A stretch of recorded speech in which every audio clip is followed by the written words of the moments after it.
I think it's fair to say that there is a lot of controversy surrounding Xbox at the moment, with the layoffs and the cancelled projects really sucking and being a pretty sad indictment on the current state of the industry. There's also a lot of talk about Game Pass's effect on people buying games at all, but despite all of this, Xbox Game Pass still has been a consistent source of great games in 2025, and I decided to round up 6 of the best.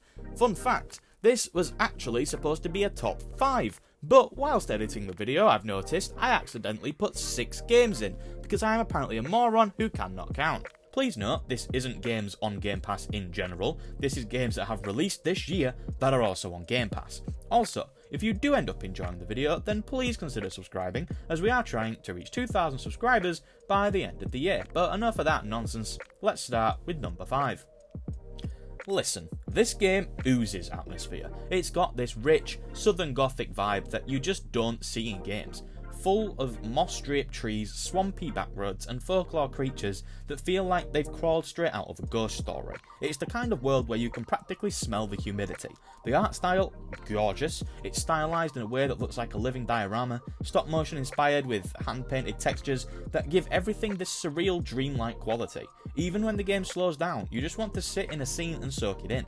The lighting, the colour palette, the way characters move, it's not going for realism, and that's exactly why it works. The story itself plays out like a southern myth passed down through generations. You're navigating a world of fading magic, ancient songs, and forgotten pacts. It's not flashy storytelling, but it's honest, and the setting does a lot of heavy lifting to make every interaction feel meaningful.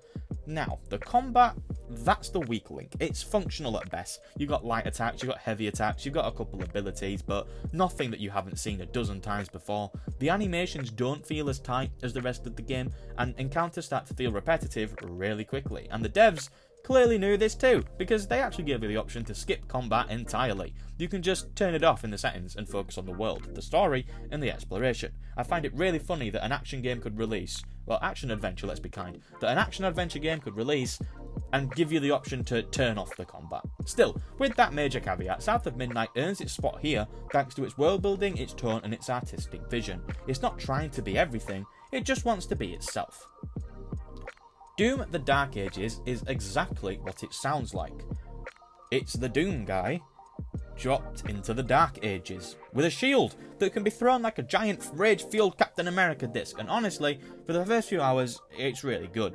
The combat loop, especially in the tighter, more claustrophobic areas, is classic id Software brilliance. The shield mechanics in particular are a standout. Not only can you parry and stagger enemies with it, but you can also throw it mid-combo, you can dash across the arena, and keep the flow going without ever slowing down. When you're in those smaller arenas, weaving between enemies, pulling off perfect counters, and turning everything into demon mush, it feels like pure chaos in the best way. But once the levels start opening up, that is where the game starts to lose its grip a little bit. Doom's always been about momentum, about chaining kills and movement together like a violent rhythm game, but here, the rhythm gets drowned out by long stretches of not that. And then there's the dragon and mech sections. Yeah, they went a bit too far here. The dragon flying parts are really clunky and disorienting. You're just firing, I can't remember what it is, like orbs at a stationary thing. No, you dodge out of the way. It's so stupid. It's really, really not fun. And then the mech sections feel like they just came out from a different game. You're just a giant robot punching things. I don't see the point of this. They tried to break up the pacing, but all they really do is make you wish you were back on foot, knee-deep in demon guts, with your weapon, killing them. There's also an attempt at a story for some reason this time. It's very bad. Don't pay attention. Still, even with the missteps I just mentioned, God, you'd think I hated the game, wouldn't you?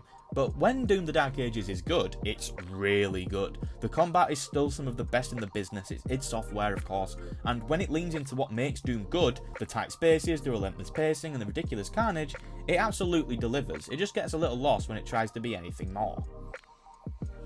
I simply cannot ignore the amount of fun I've had with Rematch since it launched in June. It's fast-paced, five-a-side football, and they nailed the feel. The controls are deceptively complex. There aren't a ton of buttons, but the depth is there. Movement feels responsive, shielding the ball is all about timing and positioning, and chaining passes together when you've got halfway coordinated teammates feels incredible. It scratches an itch I've had for a long time. Somewhere between FIFA Street and Rocket League, but a little more grounded. But here's the catch. Most players have zero football IQ. Like, the moment you jump into a match with random people, you are just praying that anyone else on your team wants to pass the ball. People dribble into the other team. They chase the ball around like it's, I don't know, filled with money or something stupid. It's really, really annoying how much the player base doesn't understand football. But when the game works, it really works. But when it doesn't, and that is a lot of the time, it can be quite painful. The biggest issue this game has is the players themselves. And don't even get me started on the, quote, ranked mode. Easily one of the worst implementations I've ever seen. There's no matchmaking balance, clunky progression that doesn't reflect skill, absolutely pointless mode. Still, even with all that, I keep coming back. There's something in the moment-to-moment gameplay that just clicks. It's got heart, it's got potential, and when you're playing with people who understand it, it's just fantastic. It's a flawed game, no doubt, but one I genuinely love playing, and one I think I'm going to play for a very long time. Everyone always gets a bit up in arms about remasters being on a list like this, and look, I do see your point, I get you. However, first of all, this was my first time playing Oblivion, so I'm counting it, and second of all, it's my list, so shut up and cry about it. Anyways, I finally see why this game had such a hold on people for so long. The remaster might be doing some heavy lifting visually, but underneath all that, I still just think this game is awesome. There's something really special about just existing in an Elder Scrolls world. You start off in a prison cell, you pick a direction, and the game basically says, alright, go nuts. You've got a ridiculous number of spells, skills, and weapons at your disposal, and the freedom is overwhelming in the best way possible. Do you want to join a guild? Do you want to go and pickpocket everyone? Do you want to go on a killing spree? Go do it. The game will say fine. And yeah, the game isn't perfect. The dungeon design gets a bit repetitive. There's a lot of samey ruins and caves that really blend together. Some quests carry a lot more weight than others. But the real joy of the game is the in-between moments, wandering into a town, overhearing an NPC that kicks off a side quest, experimenting with spell creation, fast-talking a shopkeeper with the weird persuasion minigame that I still do not understand. It's all a bit janky, sure, but it's alive in a way that very few games are. It's just a great time. I came in not knowing what to expect, but now I get why Oblivion means so much to so many people. Alright, so I usually don't like survival games, I usually don't like base builders. But the altars must have been laced with something because I could not stop playing. I actually beat this game in 2 days. I was fully locked in and I've got no shame about it. The core concept alone is already doing some heavy lifting. It's basically, what if your crew were made entirely of alternate versions of yourself that made different decisions in their lives? That is such a clever premise. So since they made different decisions at major points in your life, one might be a doctor, one might be a scientist, and they all have your face, but with different skills, personalities and memories. It's really weird, it's existential, and it really works better than it has any right to. But the real magic is in the balance between efficiency and humanity. It's not just about min-maxing your base and optimizing your daily routines for efficiency. You can treat your alters like tools, you can just assign them jobs and leave them to it, but if you ignore their emotional needs, you will start to feel the brunt of it. These aren't faceless NPCs, they argue, they burn out. They will rebel if you don't treat them nicely. And trying to keep them stable whilst also, I don't know, dying in a toxic windstorm is half of the fun. Exploration too is incredibly satisfying. Every time you leave your base and you go somewhere, you will find something. It might not be what you wanted to find, but you'll definitely find something. You're scanning for resources, you're uncovering narrative threads, you're making tough calls. It's tense in all the right ways.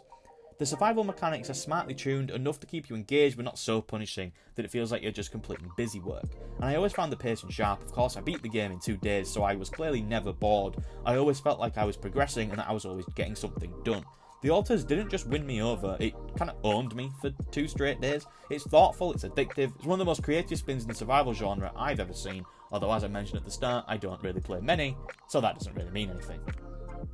Never mind Game Pass, Clare Obscure is the best game I've played this year full stop.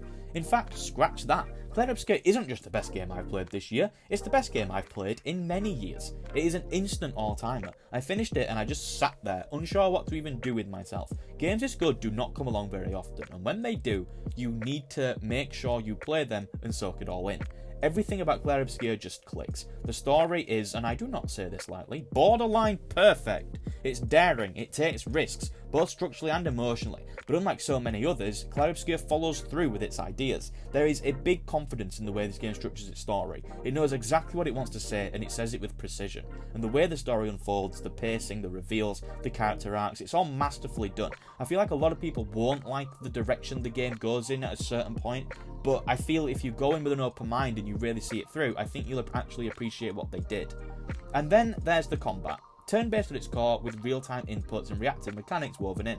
Every turn, every ability feels tactile. You're timing blocks, you're aiming shots, you're managing momentum, it's strategic, and it never gets old. This has to be the blueprint for how to modernise turn-based RPGs without losing the soul of the genre. The game is, of course, visually stunning. Look at it. What the hell? The game's gorgeous. It's not bloated at all. There's a lot of side content, but you don't actually need to do any of it, and you won't be under level, but you should do it because it's really damn good. And the soundtrack is one of the best I've ever heard in a game. And of course, you've got the voice acting, which is absolutely absurd.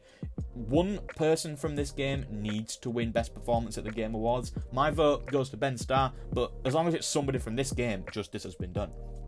With every other game so far, there's kind of been a caveat. I've said, if you don't like this, or the game gets this a bit wrong. There is no caveat with Clare Obscure. There isn't anything like that. The game is special. I will never stop singing this game's praises. I think this is the third list it's been on so far this year.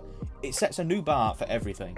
If you haven't played it yet, what on earth are you doing? Stop waiting. It is not just Game of the Year. It's Game of the Moment. It's wow. Anyway, enough glazing. That is the end of the video. Those are, in my opinion, the 5 best Game Pass games to launch this year, and I've played all the major ones, so if there's something missing here like Avowed, then there's a reason for that. Anyway, what are your favourite games on Game Pass this year? Please let me know in the comments, and I will either judge you or play the game if I haven't played it yet, but for now, that is all. If you enjoyed the video, please leave a like, because it really does help me out. And if you want to see more videos from me, then you could always subscribe, as I upload every single week. But for now, that is all. Have a nice day, and goodbye.